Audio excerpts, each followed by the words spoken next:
Good morning students. Today we will study about very important topic in electrostatics.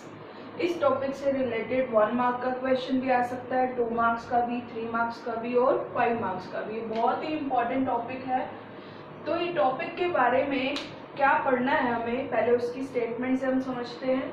Torque acting on an electric dipole in a uniform electric field. जब भी आप एक electric dipole को एक uniform electric field में रखते हो तो उस पर एक टॉर्क एक्सपीरियंस होता है और उसका हमें डेरिवेशन करना है। तो हम समझ चुके हैं कि इलेक्ट्रिक फील्ड लगता है किसी भी इलेक्ट्रिक डाइपोल पे। क्यों लगता है? क्योंकि इलेक्ट्रिक फील्ड का मतलब क्या होता है, इलेक्ट्रिक फील्ड लाइंस जैसे हम यहाँ पर बना रखी हैं, इलेक्ट्रिक फील्ड की ये डायरेक्शन है। मीन्स इस तरफ कहीं ना कहीं कोई पॉजिटिव चार्ज होगा और इस तरफ कहीं ना कहीं कोई नेगेटिव चार्ज होगा, because the direction of electric field line is from positive to negative. और जब हम डाइपोल को इसके बीच में छोड़ देंगे तो डाइपोल पे है negative charge and positive charge, pair of equal and opposite charges separated by distance of 2a। तो ये पॉजिटिव इस नेगेटिव को अट्रैक्ट करने की कोशिश करेगा और ये नेगेटिव इस पॉजिटिव को, जिसकी वजह से इसके ऊपर एक फोर्स लगेगा। और उस फोर्स की वजह से ये कहीं जा नहीं पाएगा, बट यहीं के यहीं ये रोटेट हो जाएगा और इसके ऊपर एक रोटेटिंग फोर्स लगेगा जिसे कि हम क्या कहेंगे, टॉर्क। तो इसको और एक्सप्लेन करने के लिए हमने यहाँ पर ये एक्सटर्नल इलेक्ट्रिक फील्ड की डायरेक्शन बना रखी है। मीन्स इस साइड पॉजिटिव है, ये नेगेटिव है। इसके बीच में हमने रख दिया डाइपोल। अब डाइपोल पे यहाँ पर नेगेटिव चार्ज है और यहाँ पर positive and it is separated by distance of 2a। अब ये जो नेगेटिव चार्ज है, ये डायरेक्शन का मतलब क्या है कि इस साइड कहीं पॉजिटिव है और इस साइड कहीं नेगेटिव।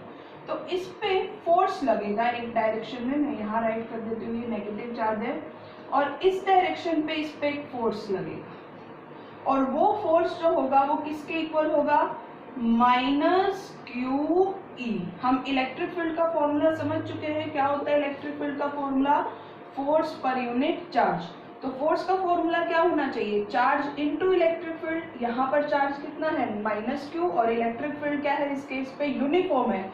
मींस हर पॉइंट पे इलेक्ट्रिक फील्ड सेम है, दैट इज E। सेम इस पॉइंट पर भी एक फोर्स लगेगा और उसकी डायरेक्शन होगी ये, और ये किसके इक्वल होगा, F vector is equal to QE। अब हमने देखा इस पर दो फोर्स लग रहे हैं, एक है नेगेटिव QE और एक है पॉजिटिव QE। जब आप इन दोनों का सम करोगे तो नेट फोर्स किसके इक्वल हो जाएगा, आप इसे F1 अज्यूम करो, इसे F2, तो -QE प्लस QE सम किसके इक्वल हो जाएगा, 0। नेट फोर्स इस डाइपोल के लिए क्या हो गया, 0। तो इट मीन्स यहाँ पर कोई भी लीनियर मोशन नहीं होगा। तो यही बात मैंने आपको बताई, ये कहीं भी मूव नहीं करेगा, ना लेफ्ट जाएगा ना राइट जाएगा, बस यहीं के यहीं ये रोटेट होगा। रोटेट कैसे होगा, क्योंकि इस डाइपोल पे दो फोर्सेस जो लग रहे हैं वो इक्वल है बट अपोजिट है, एक दूसरे के पैरेलल है। एक फोर्स देखिए इस साइड लग रहा है, एक फोर्स इस साइड, और दोनों एक बिल्कुल लाइन में है, पैरेलल है, और दो अलग अलग पॉइंट्स पे फोर्स लग रहे हैं।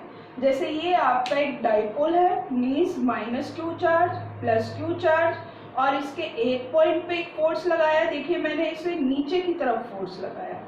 क्या मैंने दूसरी साइड कोई फोर्स लगाया, नहीं, मैंने सिर्फ इस साइड फोर्स लगाया इसे नीचे ले जाने के लिए, और दूसरी साइड अपने आप ऊपर की तरफ आ रही है।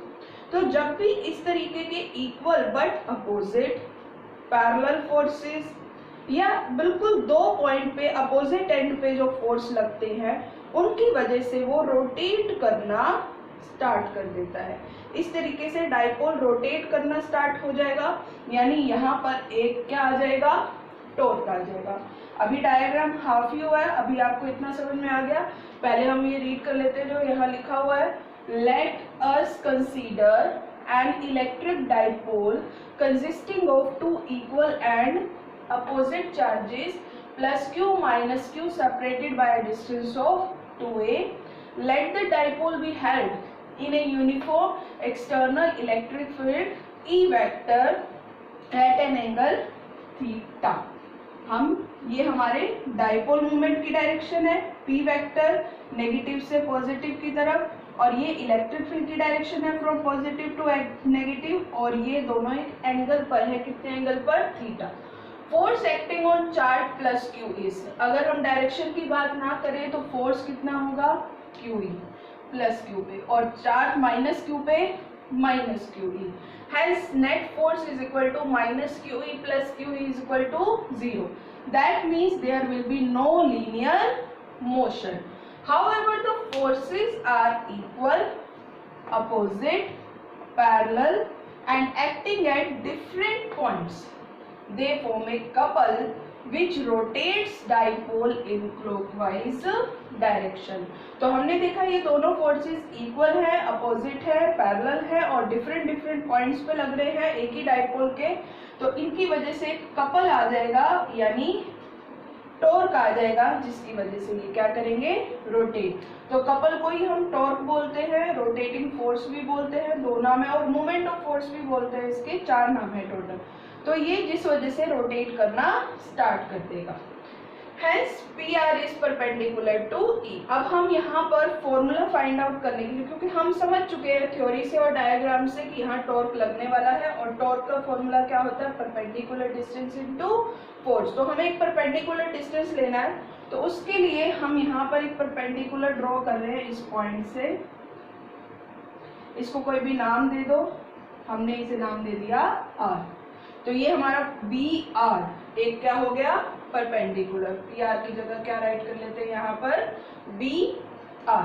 अब इस परपेंडिकुलर डिस्टेंस की वैल्यू निकालने के लिए ज्यादा मेहनत नहीं करनी, परपेंडिकुलर है तो ऑब्वियसली यहाँ पर ये जो एंगल होगा वो कौन सा होगा, 90 डिग्री.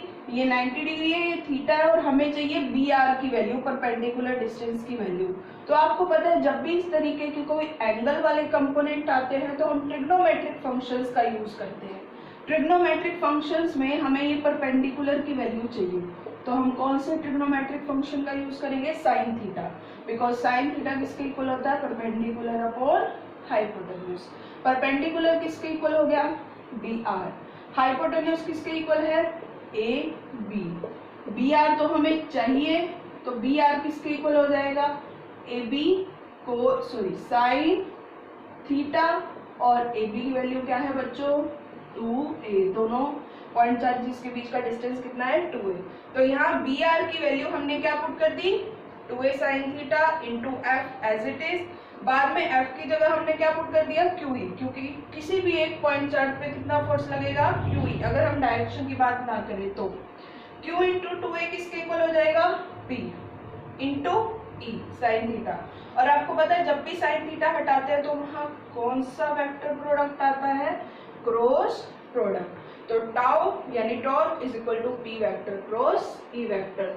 ये पॉइंट आपको कुछ एसेंशियल है, वो ध्यान रखने हैं कि इसमें लीनियर मोशन नहीं होगा, बट कौन सा होगा, only rotatory motion. It will only rotate. और ये इसका फॉर्मूला है, अभी ये हाफ ही हुआ है, बाकी हम नेक्स्ट वीडियो में करेंगे. Okay student.